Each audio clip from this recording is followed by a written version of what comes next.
আসসালামু আলাইকুম রহমতুল্লাহ। 10 মিনিট মাদ্রাসায় আপনাকে স্বাগতম। ষড়যন্ত্রের শিকার হলে এই দোয়া পড়ুন, শত্রু ধ্বংস হয়ে যাবে ইনশাআল্লাহ। হযরত নূহ আলাইহি ওয়াসাল্লাম যখন তার উম্মতদের দ্বারা কোণঠাসা হয়ে পড়েছিলেন, তখন তিনি আল্লাহর হুকুমে এই দোয়া করেন এবং মহান আল্লাহ মহাপ্লাবন দিয়ে তাকে সাহায্য করেন, তার শত্রুদের নিশ্চিহ্ন করে দেন। সূরা কমার আয়াত নম্বর 10, তাফসীরে তাবারি। দোয়াটি হলো রব্বি আন্নী মাগলুবুন ফান্তাসির। রব্বি আন্নী মাগলুবুন ফান্তাসির। দোয়াটির অর্থ, হে আল্লাহ, আমি তো অসহায়, অতএব তুমি আমাকে সাহায্য করো।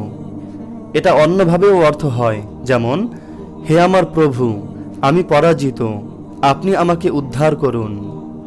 দোয়াটি আমার সাথে সাথে উচ্চারণ করুন, রব্বি আন্নী মাগলুবুন ফান্তাসির। রব্বি আন্নী মাগলুবুন ফান্তাসির। রব্বি আন্নী মাগলুবুন ফান্তাসির। আল্লাহ তাআলা আমাদের সবাইকে ষড়যন্ত্র হওয়া থেকে এবং ষড়যন্ত্র করা থেকে হেফাজত করুক এবং ষড়যন্ত্রকারীদের হেদায়েত দান করুক, আমিন। আপনি যদি বিভিন্ন দোয়া ও আমল সম্পর্কে জানতে চান, তাহলে এই চ্যানেলটি সাবস্ক্রাইব করে পাশে রাখা বেল আইকনটি অন করে দিন।